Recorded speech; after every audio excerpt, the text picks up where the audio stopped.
Shalom peuple de Dieu, bonjour, bonsoir, bon après-midi, dépendant de l'endroit où vous êtes. En tout cas, que Dieu vous bénisse, que Dieu vous visite. Encore une fois de plus, bienvenue dans cette émission. Pasteur, j'ai une question. Pasteur, j'ai une question. Il y a une question qui nous a été posée, comment savoir ou comment faire le choix d'un bon conjoint.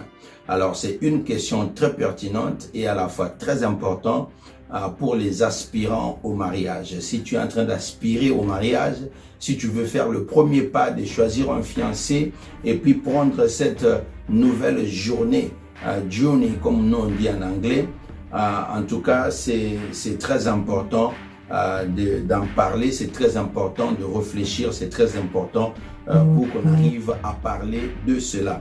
Alors, pasteur, comment faire le choix d'un bon conjoint? Waouh! C'est vraiment, il y a beaucoup de choses, mais je vais essayer de résumer, je vais essayer d'être très bref et vous pouvez toujours me contacter, je serai capable de parler encore plus de détails. Alors, la personne qui est en train de poser la question, j'assume que c'est un chrétien bien-aimé ou une chrétienne. Et puis le choix d'un conjoint par rapport à un homme et par rapport à une femme, c'est légèrement différent. Mais le mode de vie, c'est pratiquement, le procédure, c'est pratiquement le même. Alors, j'aimerais parler, je suis en train de parler de l'homme, mais c'est la même chose par rapport à la femme. Voilà. Donc, il y a deux points qu'il faudrait que tu arrives à considérer. Toi qui es chrétien et tu es en train d'aspirer à entrer dans le mariage. Il y a les deux aspects qui sont importants, c'est qu'il y a des intérêts par rapport au social, physique, l'apparence. C'est quelque chose de très important. Qu'est-ce que toi tu aimes? Qu'est-ce que toi tu aimerais par rapport à ton partenaire, par rapport à ton conjoint? C'est quelque chose de très important. Pourquoi j'ai dit ça? Parce que plus tard, quand tu seras dans le mariage, bien-aimé, si par exemple moi, dans les désirs que j'ai, dans mes aspirations, dans mes envies, mes ambitions, j'aimerais bien m'épouser avec une femme qui est un peu gras, qui est un peu court de taille. Si aujourd'hui je me retrouve avec une femme qui est mince dans ma maison, au début ça peut être bien, mais à la fin des choses, ça commencera à causer de problèmes. Est-ce que tu me suis? Oui, parce que le début, basé sur le sexe, basé sur le lit conjugal, basé sur le sentiment qui nous anime. Mais après 2 ans, 3 ans, récupérer tout ce que j'ai besoin, maintenant je commence à regarder le valeur de base qui m'attire, le valeur de base qui peut m'arriver à motiver de faire ce choix. Alors, c'est ce qui fait que c'est comme ça que tu verras, les personnes se sont mariées 10 ans plus tard. Les personnes se sont mariées 5 ans plus tard, ils vont divorcer. Pourquoi? Parce que la seule chose qui est en train de leur motiver au début, c'était les enfants. La seule chose qui leur motivait au début, c'était le sexe. Mais après avoir récupéré cela, on rentre encore à ces valeurs de base que nous avons déjà manquées vu un mauvais départ que nous avons fait. Alors c'est très important. Prends le temps de réfléchir. Prends le temps d'observer toi-même sur quelle tendance que tu arrives à te focaliser. Qu'est-ce qui te fait réjouir quand tu vois une femme? Qu'est-ce que tu aimes voir? Qu'est-ce que tu regardes voir? Quel genre de corpulence que tu regardes? C'est très important, bien-aimé. Je pense que pour moi, c'est le premier choix. C'est là où d'abord que tu vas choisir. Car ce n'est pas le choix le plus important. Est-ce que tu es avec moi? Voilà. Donc, tu commences à prendre le papier, tu commences à écrire. Et n'oublie pas, bien-aimé, que ces sentiments, ces envies, ces désirs changent aussi dépendant de l'âge. Alors, à quel âge que tu as commencé à aspirer cela? Parce que le même envie ou désir que tu as à l'âge de 18 à 20 ans, ça ne sera pas le même désir que tu auras à l'âge de 30 ans, dans cette trentaine, fourchette de trentaine. Alors, c'est important que tu arrives à définir ce qui est essentiel, ce que toi tu veux. Alors, le deuxième le deuxième aspect qu'il faudrait arriver à comprendre, c'est que quand on fait le choix d'un conjoint, il faudrait que toi-même d'abord, d'ailleurs c'est là où nous devons tous commencer. Toi-même d'abord, tu dois te connaître parce que c'est très important, bien-aimé. Comment je vais aller me marier avec une personne que nous ne partageons pas les mêmes intérêts? Maintenant, quand on parle des intérêts, il faudrait que toi, tu arrives à te connaître pour savoir quels sont les intérêts que je désire. Parce que si tu ne connais pas tes intérêts, comment maintenant tu vas partager ces intérêts à ton conjoint qui veut te marier? Et voir si réellement lui aussi, ça va marcher avec ses intérêts ou pas. C'est comme ça que tout ça aussi, plus tard, ça va causer le problème dans le futur. Mais quand ça devient le deuxième aspect, je suis en train de parler maintenant de l'apparence intérieure, la parure intérieure, les cachets. Or, dans ce qui est les cachets, bien-aimé, laisse-moi te dire qu'il n'y a que Dieu qui peut arriver à te révéler. Il n'y a que Dieu qui peut arriver à parler parce que le cachet d'une personne, c'est difficile pour que tu arrives à connaître cela. Alors voilà comment ça va se résumer. C'est très important de choisir une personne qui connaît Dieu. C'est très important, que ce soit femme, que ce soit l'homme. Il faudrait qu'une personne qui connaît Dieu, c'est quelque chose de très très important. Voici ce que la parole de Dieu dit dans le livre de Proverbes chapitre 18, le verset 22. Celui qui trouve une femme trouve le bonheur. Mais ça rajoute ceci.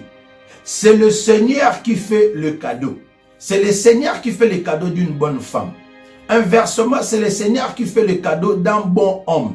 Voilà pourquoi tu dois prendre le temps maintenant par rapport à ces premiers aspects que tu as trouvés et puis par rapport à Dieu. Tu poses maintenant la question à l'Éternel. Tu dis, Seigneur, voici moi les qualités et l'apparence que je suis en train de chercher chez un homme. Ce que je suis en train de chercher chez la femme.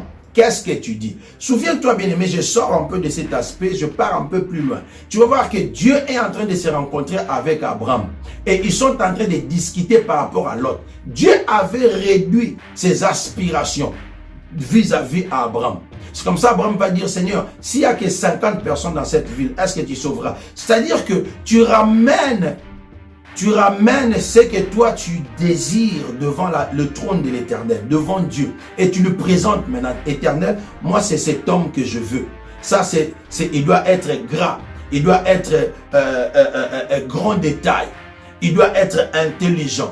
Il doit être un homme intègre. Il doit être... Et Dieu maintenant va commencer à négocier avec toi. Non, par rapport à la mission que j'ai pour toi, j'aimerais que tu prennes un homme qui est court détail, mais qui est trop spirituel parce que je te ramène dans telle mission.